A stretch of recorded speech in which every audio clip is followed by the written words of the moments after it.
Recording in progress. ¿Dónde estás? Acá estás. Muy bien. Pues continuamos, señores y señoras y manga de comunistas. A ver, solamente un segundo. ¿Qué me está pasando aquí? No me está gustando.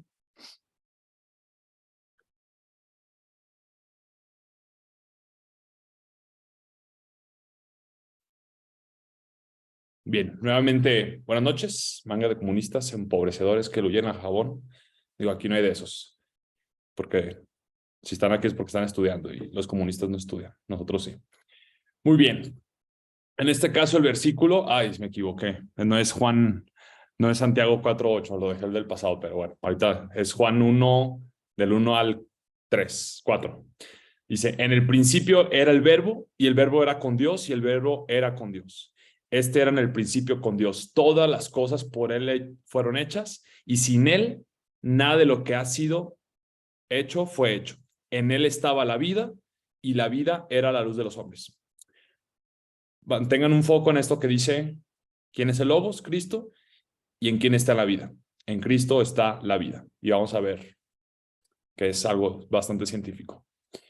Seguimos en el bloque 2, ya vamos a la mitad, ya casi terminamos, no hay reprobados todavía. Cuando comencé a estudiar, vi que el mundo estaba compuesto de partículas. Me fijé más detenidamente y descubrí ondas. Después de toda una vida de estudio, para que toda existencia, creo que me equivoqué, bueno, después de toda vida de estudio, algo así dice, que al parecer toda la existencia es información manifiesta. Información manifiesta. Bueno, el capítulo pasado vimos las falacias y las mentiras del darwinismo. Quienes no lo han visto, perdónenme que no he subido el video, lo voy a subir hoy a más tardar, primero Dios. Y les paso también el PowerPoint de la semana pasada para que si le quieren echar un repaso, una leída o lo quieren usar para cotorrear con sus compas, no sé. El darwinismo es el fundamento sobre el cual se sostiene actualmente el materialismo ateo. Pero la percepción de que el universo ha sido diseñado es una conciencia intuitiva presente prácticamente en todas las culturas desde el principio de los tiempos. En todas las culturas, esta percepción de que el universo está diseñado ha sido presente. Es una conciencia intuitiva. Una encuesta averiguó que los estadounidenses de alto nivel educativo, la principal razón era la constatación del La principal razón de su creencia era la constatación del buen designio y la complejidad del mundo. 29% dijo que creía en Dios por el buen designio y el 10% por consuelo y alivio. Esto acaba con el estereotipo de que la religión no es otra cosa que un apoyo emocional o psicológico, lo que ya venimos mencionando. Para la mayoría de los creyentes, la base de su fe es esencialmente una intuición racional. El universo está tan maravillosamente ordenado que sugiere la mano de una mente creadora consciente. Los fundadores de la revolución científica, cristianos y renacentistas, bueno, eso fue, no, perdón, dije una tarugada histórica. Los fundadores de la revolución científica, si eran cristianos, se inspiraron en el convencimiento de estar revelando el intricado plan de un divino artesano. El núcleo de la teoría del designio es la aseveración de que este puede ser empíricamente detectado. Es algo que hacemos en nuestra vida cotidiana. Distinguimos los productos de la naturaleza de los de la inteligencia. Si vas caminando por un bosque y ves unas letras escritas ahí, es fácil darse cuenta que eso no fue por azar. No es un producto meramente natural, sino que una inteligencia estuvo detrás de ello. Los críticos tergiversan nuestra afirmación, lo cual es una falacia de hombre de paja. Dicen, no es muy buena ciencia, porque básicamente se rinden y admiten, no podemos explicar esto, por tanto, Dios lo creó. O sea, están diciendo, bueno, como no podemos explicar la complejidad del universo, nos rendimos y decimos, no, pues Dios lo creó. Eso no es lo que la teoría del designio nos dice. El proceso de detección del designio es completamente empírico, ya es un elemento importante en varios campos de la ciencia y otros campos. Astrónomos que buscan inteligencia extraterrestre, detectives, arqueólogos, compañías de seguros, criptólogos, etc. En todas las disciplinas científicas, los investigadores necesitan saber identificar las señales que indican que un experimento ha sido amañado, que alguien ha alterado los resultados. O sea, detectamos, el designio es algo que utilizamos constantemente en muchas disciplinas. La teoría del designio formaliza el proceso de pensamiento de todos estos ejemplos. Su principio fundamental es que las marcas características del designio son empíricamente detectables. Estas marcas de que hay un diseñador detrás, todas esas marcas son empíricamente detectables. En la naturaleza se pueden detectar indicios de inteligencia. Los biólogos actualmente practican la ingeniería inversa para sacar a la luz las funciones de las diversas moléculas de las células, así como lo haríamos si quisiéramos averiguar de qué manera ha sido fabricado un artilugio. El libro da un muy buen ejemplo de si era un biólogo, un cardiólogo, no recuerdo bien, que tuvo que recurrir a libros de ingeniería para poder descifrar algo sobre el ciclo respiratorio y sanguíneo. O sea, tuvo que acudir a la ingeniería. Desmontan las complicadas máquinas moleculares y después intentan reconstruir los prototipos según los cuales fueron diseñados. O sea, tratan la biología como si fueran máquinas complejas. Y sabemos que detrás de una máquina compleja hay un inventor. Darwin nunca negó la evidencia del designio. Su objetivo fue demostrar que la evidencia misma podía ser explicada por fuerzas puramente naturales. Aquí me equivoqué, naturales. Esperaba demostrar que los seres vivos solo parecían diseñados, pero que en realidad eran producto de fuerzas no cognitivas. La selección natural, lo que plantea Darwin, fue propuesta como un proceso automático mecanicista que podía imitar los efectos de la inteligencia. La biología es el estudio de cosas complicadas que ofrecen la apariencia de haber sido diseñadas con un propósito. Richard Dawkins, ateo. Dawkins critica la metáfora de William Paley. William Paley, esta es su metáfora, dice, si encontramos un reloj, sabemos que es obra de un relojero porque un reloj reúne todos los criterios que diagnostican designio. Es un conjunto de piezas interconectadas, coordinadas, dirigidas a un fin determinado. ¿Y pues qué creen? Los humanos también encontramos el mismo tipo de estructuras integradas. Dawkins alega que el agente inteligente de Paley puede ser sustituido por un proceso ciego, inconsciente, que produce estructuras con sentido sin tener él mismo ningún propósito o intención. Es decir, la selección natural es el relojero ciego, que es lo que produjo esas estructuras complejas, pero que no tienen propósito. La cosa es que ambos bandos concuerdan que a simple vista todas las partes de los seres vivos han sido diseñados. Los evolucionistas argumentan que este designio evidente no es real, sino una ilusión engañosa producida por la selección natural. Los creacionistas, por nuestro lado, tenemos la ventaja de que el designio es plausible a primera vista y lo único que tienen que hacer es identificar muestras empíricas fiables de un agente inteligente. Tres áreas que vamos a ver un poco. Este capítulo sí se lo recomiendo mucho que lo lean en el libro porque pues sí es más complejo la cuestión científica, o sea, lo explica muy bien, pero por el tiempo yo me voy así rápido. Entonces vamos en bioquímica, el mundo de la célula, en la cosmología, el origen del universo, y en la información biológica, la estructura del ADN. Vamos a ver esas tres cosas. Cuando se inspecciona un reloj, percibimos que sus partes diversas están enmarcadas con un propósito. El propósito de las partes de un reloj que es medir el tiempo, afirmaba Paley. La intricada relación de sus piezas no tiene sentido aparte de la finalidad de su telos a la que sirven.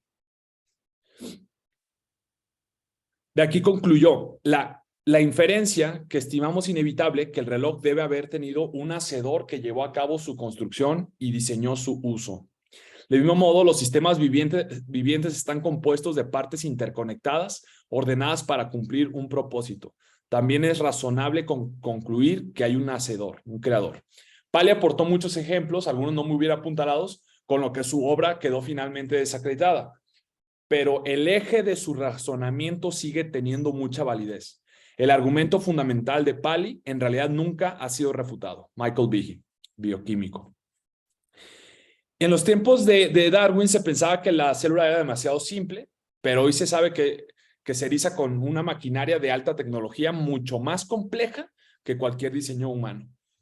Recuerdo que en secundaria, en biología, cuando empecé a estudiar la célula, me fascinó el estudio de la célula. Se me hizo impresionante cada detalle y cada cosa que nuestras células hacen.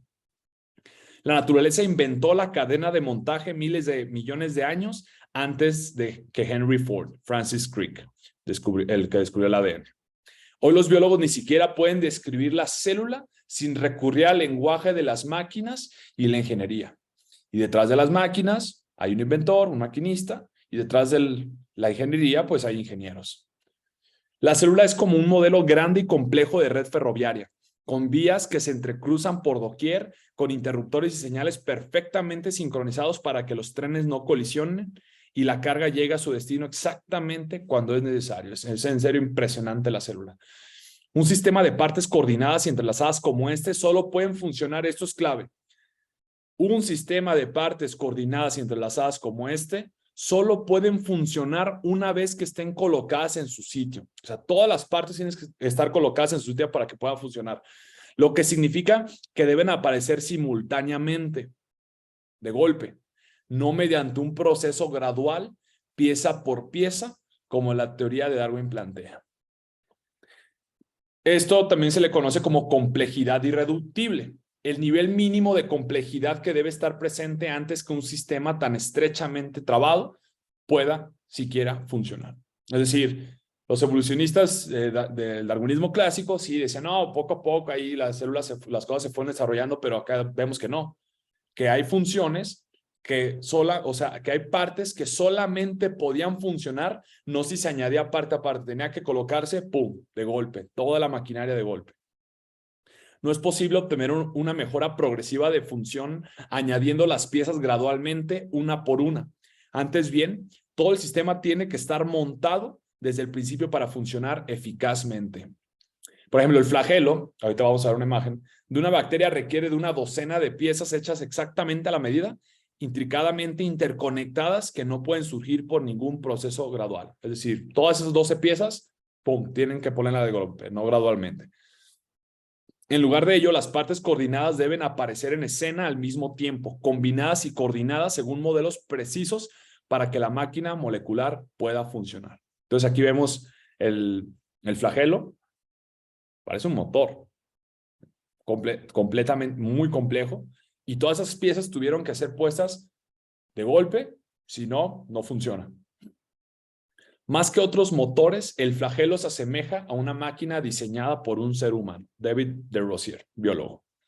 En los tiempos de Darwin no se sabía prácticamente nada de bioquímica. Los seres vivos eran cajas negras cuyo interior encerraban misterios. Por lo tanto, era fácil especular en que las aletas gradualmente se transformaban en patas, ya que nadie tenía idea de cómo funcionaban realmente las extremidades y los órganos. Estas especulaciones han quedado fuera de circulación. Cualquier teoría actual sobre el origen de la vida debe explicar los sistemas moleculares, altamente complejos. Darwin admitió que la existencia de la complejidad irreductible, esto que ya vimos, refutaría su teoría. Cito: si pudiera demostrarse que ha existido algún órgano complejo que no ha podido formarse por numerosas, sucesivas, ligeras modificaciones, mi teoría no podría en absoluto sostenerse. Así que lo siento, Darwin, quedas fuera. Por eso el darwinismo clásico hoy, si te lo venden, ríete. Los críticos de la complejidad irreducible, alegan que es un mero argumento de incredulidad, lo que ya vimos más o menos de esta falacia de hombre de paja. Arguyen que Behe, este bioquímico, arguyen que Behe piensa esto: no podemos concebir forma naturalista alguna de explicar este alto nivel de complejidad, de manera que no la hay. Hubo un tiempo en el que nadie pensaba que se podía volar. Pero no, este no es el asunto, o sea, no está dando el clavo. El argumento de la complejidad irreductible no es una afirmación de lo que es psicológicamente posible imaginar, sino un argumento lógico sobre cómo se organizan los todos a partir de las partes. Y hay dos tipos de estructuras. Una estructura agregada, como un montón de arena, se puede acumular gradualmente añadiendo un grano de arena sobre otro. Fácil. Pero también hay otras que son estructuras organizadas, como el interior de una computadora, está ensamblada conforme a un plan o diseño preexistente. Cada pieza encajada se estructura para contribuir al funcionamiento del todo, que a su vez se hace posible solo después de estar colocadas un número mínimo de piezas. La pregunta, pues, es si los humanos somos estructuras agregadas o estructuras organizadas, complejas. La cuestión lógica es si las estructuras vivas son agregados o totalidades organizadas. No solo los sistemas corporales, sino cada célula es una estructura increíblemente compleja y organizada. Por lo tanto, la teoría más plausible es que las piezas fueron trabadas según un plan preexistente. Vamos a cosmología. El cosmos, sobre el ajuste, vamos a hablar del ajuste final del universo. Lo voy a tocar así, nomás poquito, pero créanme también, eches un clavado en estudiar el ajuste final del universo y se van a maravillar. Se van a sorprender de lo afinado que está el universo. Está afinado para sostener la vida. Por ejemplo, si la gravedad tuviese un margen de 1 entre 10 elevado a la 60 potencia, más débil o más fuerte, o sea, es una nadita, o sea, 0.001%. O sea, si surgiera ese cambio mínimo, no podría haber la vida. Y otras leyes también. Hay otras leyes que también, si se modifican, pero por un pelito, ¡pum!, no puede haber vida. Los cosmólogos hablan de coincidencias cósmicas. Las fuerzas fundamentales del universo tienen precisamente el valor numérico exacto para que la vida sea posible. El más ligero cambio provocaría que no hubiese vida. Nada en el universo de la física explica por qué sus principios fundamentales deben conformarse a exigencias tan precisas de la vida. George Greenstein, astrónomo. ¿Por qué es la naturaleza tan ingeniosa, podríamos decir, tan sospechosamente amable con la vida? Da la impresión de que el gran diseñador lo ha arreglado todo. Paul Davies, astrofísico. Es como una máquina con sintonizadores, eso que vamos a las músicas, que representan, cada sintonizador representa las fuerzas físicas. Cada sintonizador está prefijado con el valor correcto para que exista la vida. Le mueves un cachito a cualquier sintonizador, ¡pum!, no hay vida, no existimos. Ay, sí se me nota el chipote. Dado que los botones no son forzados por ninguna ley natural, todos tienen la impronta de ser productos del designio o la intención. Hubo una intención detrás de este ajuste tan fino en las leyes y principios fundamentales del universo. Los críticos admiten que la sinfonía perfecta del universo indica designio, pero andan a tientas buscando una explicación. Fred Hoyle propuso que era una mente alienígena de otro universo, los que nos creo.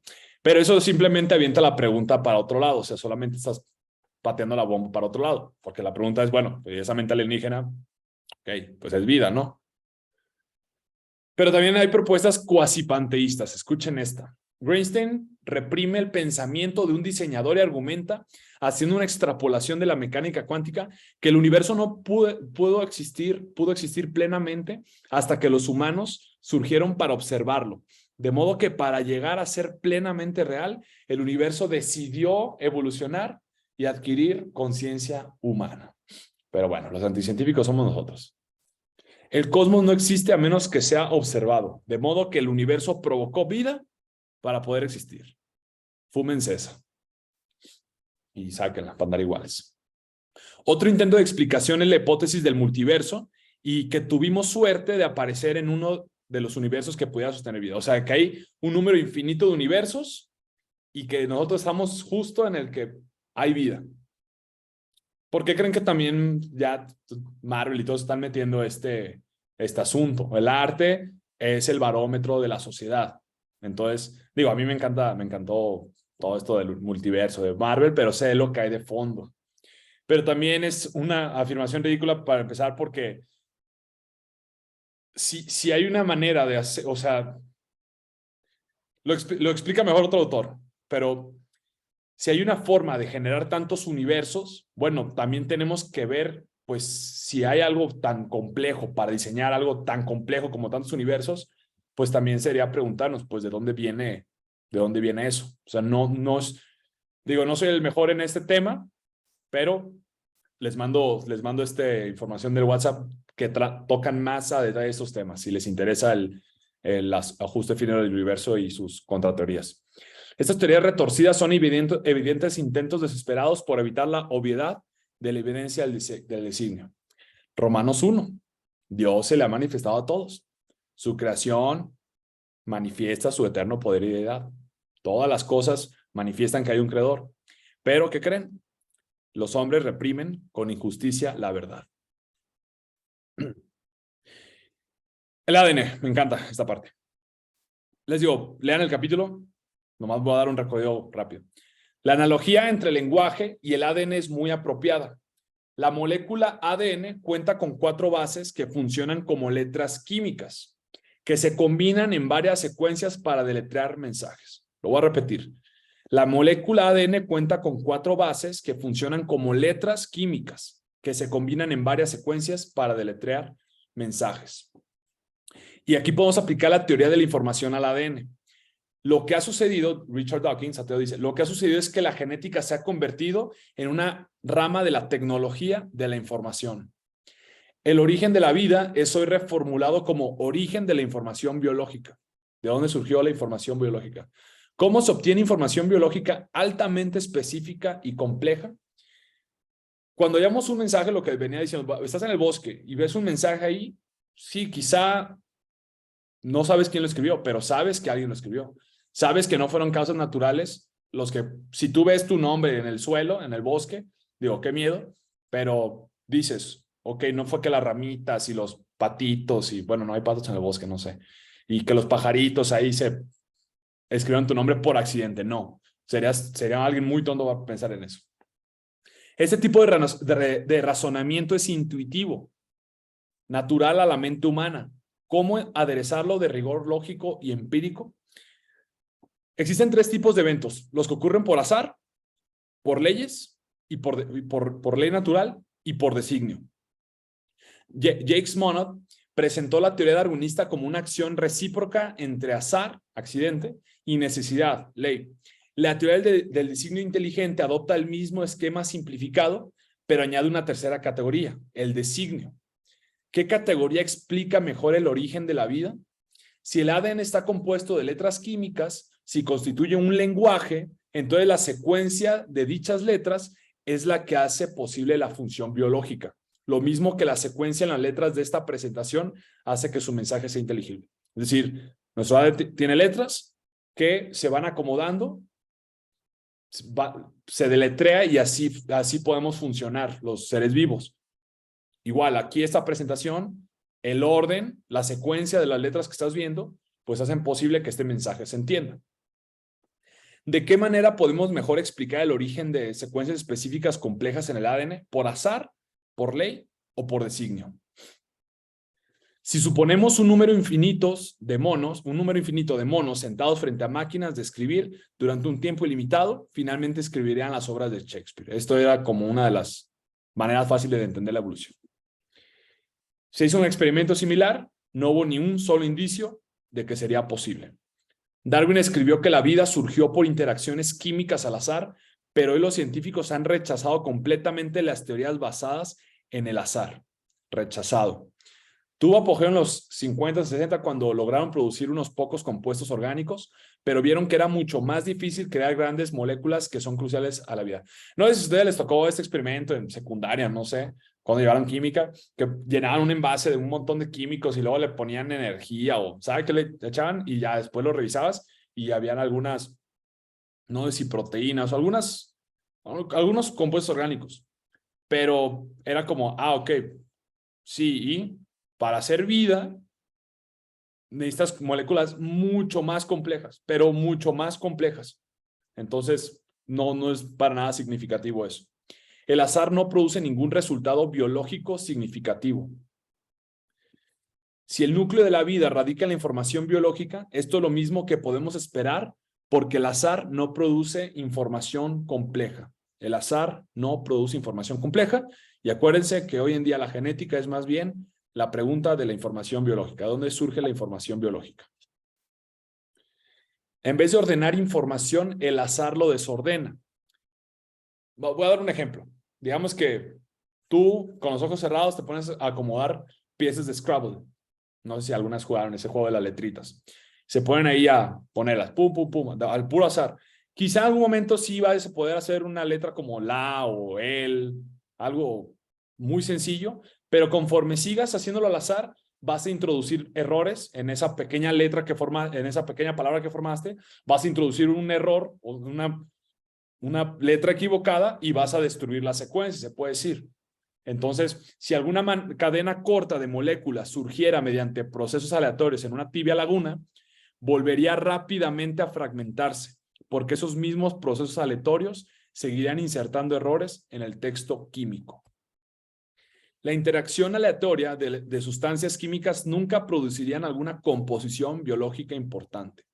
No es un argumento basado en la probabilidad, sino en el principio de que los sucesos aleatorios no crean información compleja. Los sucesos aleatorios, los accidentes, el azar, no crean información compleja. Los científicos que investigan el origen de la vida han abandonado las teorías basadas en el azar y se fueron a ver si había alguna ley detrás que hizo que surgiera la vida.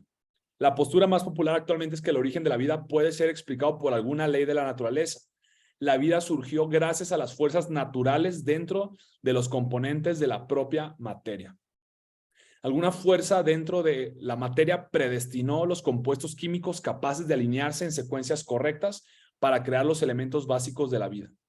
Esta teoría se basa en que los compuestos químicos reaccionan más fácilmente con ciertas sustancias que con otras y propone que estas preferencias químicas son responsables de las secuencias altamente específicas de las proteínas y del ADN. Los autores del libro Biochemical Predestination, Dean Kenyon y Gary Steinman, llevaron experimentos para confirmar su teoría, pero encontraron todo lo contrario. Los elementos químicos rehusaron alinearse en secuencias adecuadas para formar resultados biológicamente significativos. Y pues, ¿qué creen? Kenyon renunció a su propia teoría y pasó a defender el designio inteligente. Bien ahí, Kenyon. Puntito extra. Si la vida consiste en información, las mismas leyes de la naturaleza no hacen surgir información porque las leyes describen sucesos que son regulares, repetibles y predecibles. Por eso el método científico insiste en que los experimentos deben ser repetibles. Cuando se reproducen las mismas condiciones, deben obtenerse los mismos resultados o algo falló en el experimento. El objetivo de la ciencia es reducir las pautas regulares a fórmulas matemáticas. Por el contrario, la secuencia de las letras de un mensaje es irregular y no repetible, lo que significa que no puede ser resultado de ningún proceso que se asemeje a la ley. Vamos a repetir esto. Si la vida consiste en información, las mismas leyes de la naturaleza no hacen surgir información porque las leyes describen sucesos que son regulares, repetibles y predecibles. Y por el contrario, la secuencia de las letras de un mensaje es irregular y no repetible, lo que significa que no puede ser resultado de ningún proceso que se asemeje a la ley.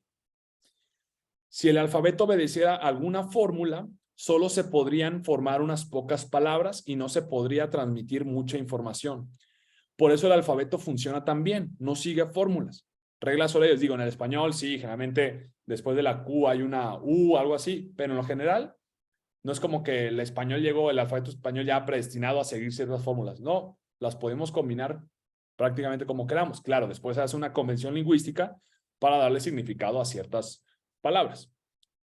Las letras se pueden combinar y volverse a combinar según un gran número de disposición para formar palabras y frases. Para explicar un poco más de eso, por qué no es posible que una ley esté detrás, porque las leyes son cuestiones repetibles. Digamos que cada vez que hay una letra D, por ley sigue la letra I, por ley sigue la letra S, por ley sigue la letra E, por ley sigue la letra ñ y por ley sigue la letra O.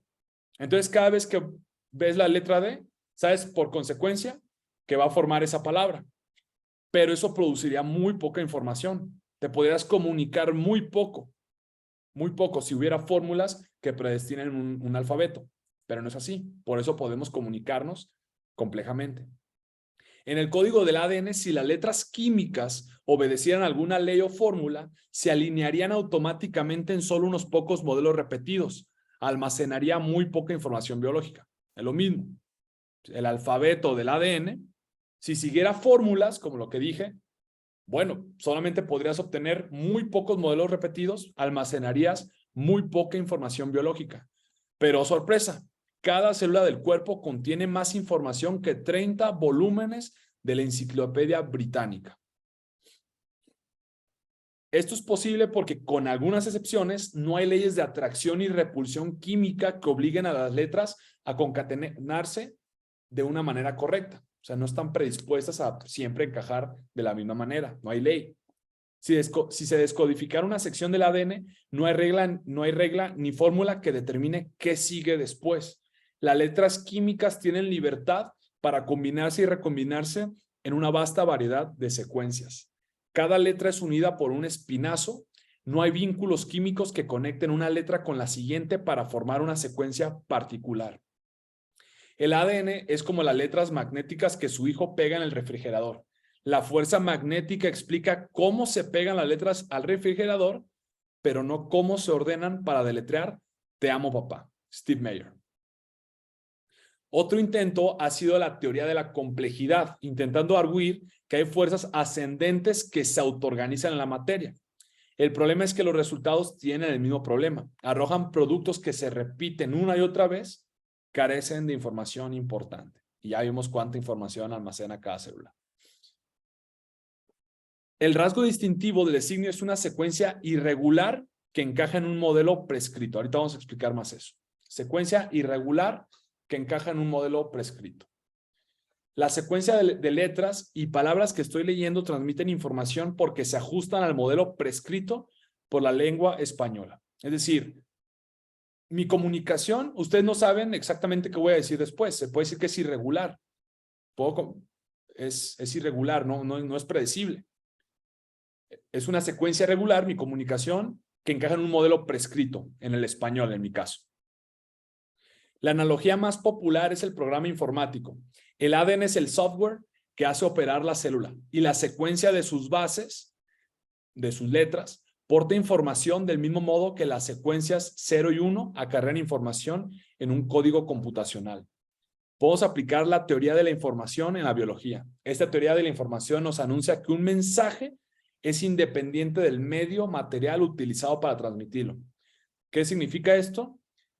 Yo esto que les estoy diciendo, se los puedo decir verbalmente, se los puedo decir por escrito, se los puedo decir por escrito en papel, en computadora, por un WhatsApp. Es decir, el mensaje es independiente del medio, o sea, no depende del medio en el que lo envío, ¿ok? Si la información es independiente del medio material, entonces no fue creado por fuerzas intrínsecas a ese medio. Es decir, la materia no fue lo que produjo la información de dicho mensaje, del ADN. Esto significa que el mensaje codificado en el ADN no fue creado por fuerzas químicas dentro de la molécula. Por eso han fallado los experimentos para crear vida en un laboratorio. Han intentado, o sea, ahí va a decir, no, pero ya han clonado. Sí, pues sí, pero a partir de otros compuestos orgánicos. O sea, pero crear vida a partir de puros compuestos químicos han fallado porque han intentado ensamblar los materiales correctos para formar una molécula de ADN. Pero la vida no es cuestión de materia, es cuestión de información. La molécula de ADN es el medio, no el mensaje. Y la teoría de la información nos aclara que el medio no escribe el mensaje. Intentar crear vida mezclando sustancias químicas en un tubo de ensayo es como soldar interruptores y cables para producir Windows 98, un programa. No funcionará porque aborda el problema desde un plano conceptual equivocado. Información biológica, señores.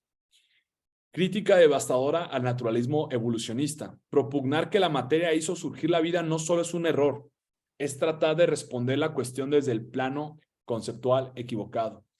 Porque la materia con el azar no produce información, porque la materia a través de leyes no puede producir información suficiente. Por eso fallan. Corazón del argumento del designio, nuestro lado. La información no surge de fuerzas naturales en el interior de la materia, sino que es impuesta sobre ella desde afuera por un agente inteligente. Pero eso sí, la evidencia negativa respecto a que la materia no escribe mensajes no remata el caso. También es necesario identificar evidencias positivas de un agente inteligente. La teoría de la información proporciona la clave. El indicio revelador del designio es lo que los teóricos denominan complejidad especificada. En el libro lo explica más. Aquí voy a dar ejemplos. En el lenguaje no hay ley de la naturaleza que determine el significado de una serie de sonidos. Por ejemplo, gift en inglés significa regalo.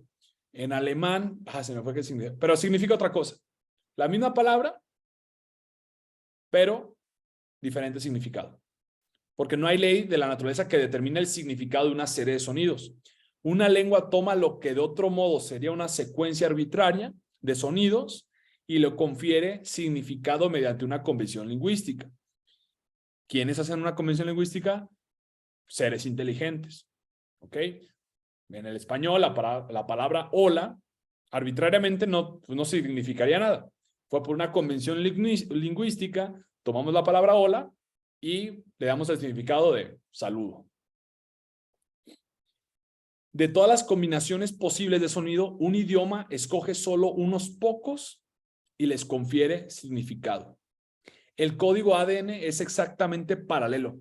Las secuencias de las letras químicas son químicamente arbitrarias. No hay fuerza natural que determine el significado de ciertas combinaciones. Lo que ya venía diciendo.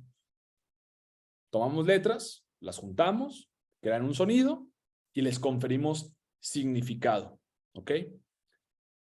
Y estas letras químicas, no hay una fuerza natural que determine el significado de ciertas combinaciones que se dan en el ADN. De todas las combinaciones posibles de letras químicas, solo algunas aportan significado. Es decir, hubo una convención lingüística detrás de esto, pero ¿de dónde dimana la convención lingüística de la célula? Buena pregunta. Obviamente las convenciones lingüísticas y las reglas gramaticales no surgen de reacciones químicas, proceden de la esfera mental de la información y la inteligencia. El sello de la inteligencia es la cualidad de la complejidad específica. La estructura del ADN es paralela a la estructura de las lenguas y los programas informáticos. ¿Podemos inferir que la complejidad especificada del ADN es también producto de un agente inteligente? La inferencia del designio no parte de la ignorancia, no estamos diciendo no conocemos la causa de cierto fenómeno, por lo tanto es un milagro, Dios lo hizo, no. Se basa en que sí sabemos de las estructuras producidas por el azar, por la ley y por el designio. El reclamo fundamental de Darwin es que la ciencia debe limitarse al azar y a la ley. Propone que cuando las mutaciones fortuitas, el azar, pasan por la criba de la selección natural, la ley, con el tiempo los organismos mejoran y se adaptan hasta parecer diseñados. Darwin ofreció dos objeciones al designio. Uno, hace que la selección natural resulte superflua. Si se invoca la selección natural y el designio, uno de los dos es redundante e innecesario. Y Darwin decidió que fuera el designio lo que rechazaba por redundante. Darwin deseaba transformar la propia esfera de la ciencia. Darwin deseaba transformar la propia ciencia. El azar y la ley podían quedarse, no el designio. Es decir, no, Dios fuera. Ciencia, solamente azar y ley. El azar y la ley pueden explicar otros acontecimientos, no los negamos. Pero para explicar el origen de la vida es necesario introducir el designio. La clave para interpretar el mundo orgánico no es la selección natural, sino la información, logos, inteligencia, sabiduría, racionalidad, información. En el principio era el logos, era el verbo, y en él estaba la vida. En la información está la vida, señores. ¿Ven? Los teólogos ya sabían lo que los científicos apenas están descubriendo. El darwinismo y la teoría del designio no tratan de materias distintas, ciencia frente a religión. Ya vimos eso. No es ciencia frente a religión. Son respuestas contrapuestas a la misma cuestión. ¿Cómo surgió la vida en el universo? Es un debate científico. No es de que no, pero es que tu punto religioso, le digo, el tuyo también. Vamos a escarbar y vamos a ver que tu fundamento, como ya lo vimos antes, no es neutral. Tu fundamento es una presuposición filosófica que aceptas por fe y a partir de ahí construyes. Y yo le digo, yo no soy neutral tampoco.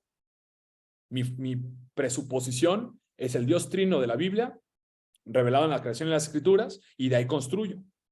Tú tomaste a un ídolo, a un principio rector diferente.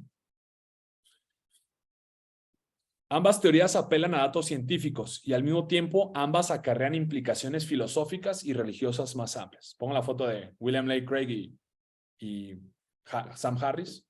Buen debate. Digo, para mí el mejor debate, así el que hermoso, fue el de Greg Benson contra Gordon Stein. Véanlo. Se lo hizo pedazos. O sea, he visto debates de cristianos y ateos buenos, pero ese yo siento como que sí, fue una goliza, una humillación. Si los cristianos quieren defender su causa eficazmente, deben comenzar por eliminar la dicotomía hecho-valor de su propio pensamiento, de lo que ya veníamos hablando, pero no lo vamos a dejar de repetir hasta que dejemos de ser dualistas. No logramos penetrar ese marco relativista porque nosotros mismos hemos absorbido una forma relativista religiosa en la práctica. Si privatizamos la fe, caeremos en la trampa de los filósofos naturalistas, quienes del mismo modo relegan la religión al piso superior. La religión es considerada esfera privada, donde las creencias ilusorias son aceptables si funcionan para usted. ¿Funciona para mí? Tome su religión, pero no la metas a la arena pública. Ya vamos a terminar, señores. Si creemos que el cristianismo es verdadero, no tenemos que jugar con las reglas sometidas por ateos. Es lo que siempre digo. ¿Y por qué ustedes van a poner las reglas? ¿Desde cuándo? ¿Quiénes se creen? Debemos rechazar el concepto de ciencia metodológicamente ateo. Me acuerdo en la universidad de una maestra que siempre me regañaba por introducir propuestas cristianas a la psicología. Me decía, no, pero es que eso va en contra del código ético de los psicólogos. Ok, entonces yo estoy apelando a las escrituras y tú estás apelando a un código ético escrito por personas mortales. O sea, es como tú estás yo estoy poniendo mi base en algo y yo pongo mi base en otro. Y me dice, no, es que no le puedes cambiar las creencias a las personas. Le digo, maestra, pero justo eso es lo que está haciendo usted, queriéndome cambiar la creencia de que no tengo que meter el cristianismo en la psicología. Buena charla con esa maestra. Saludos. Ya no me acuerdo cómo se llama. Una religión meramente simbólica no amenaza al régimen dominante de la ciencia materialista. De aquí que el establishment científico esté generalmente dispuesto a tolerarla. Es decir, sí, tengan tu religión, pero no la metes acá. Quieren que no se introduzca en el aula de ciencias en donde se explica lo que realmente ocurrió. Pero los cristianos somos llamados a vivir toda su existencia, también su trabajo científico desde la perspectiva sobrenaturalista y reconocer toda la gama de la realidad. Aquí pongo una foto de Louis Pasteur. Fue un hombre que me inspiró mucho cuando leí un libro de cazadores de microbios. De hecho, yo decía, voy a ser microbiólogo y terminé siendo psicólogo. Pero me encantó y ya me puse a revisar mucho su investigación y todo, y un hombre de fe, devoto católico.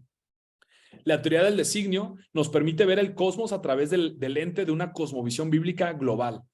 El designio inteligente restaura al cristianismo a su condición de conocimiento genuino y nos equipara para defenderlo en la arena pública. Al desafiar el naturalismo en la ciencia, proporciona la base para confrontarlo en la teología, la moral, la política y en todos los demás campos. Pero en cuanto antes mejor, porque el naturalismo se está desbordando por las riberas de la ciencia, se está escapando de las aulas de la ciencia y está haciendo profundas incursiones por el resto de la cultura. Y precisamente lo que vamos a ver en el siguiente capítulo, de cómo la evolución naturalista se está transformando en una cosmovisión universal que se apodera agresivamente de todo aspecto de la vida y la sociedad humana, de la política, de las artes, la hipersexualización. La evolución se está metiendo en todos lados. Y terminamos con la frase de Louis Pasteur: poca ciencia te aleja de Dios, mucha ciencia te acerca a Él.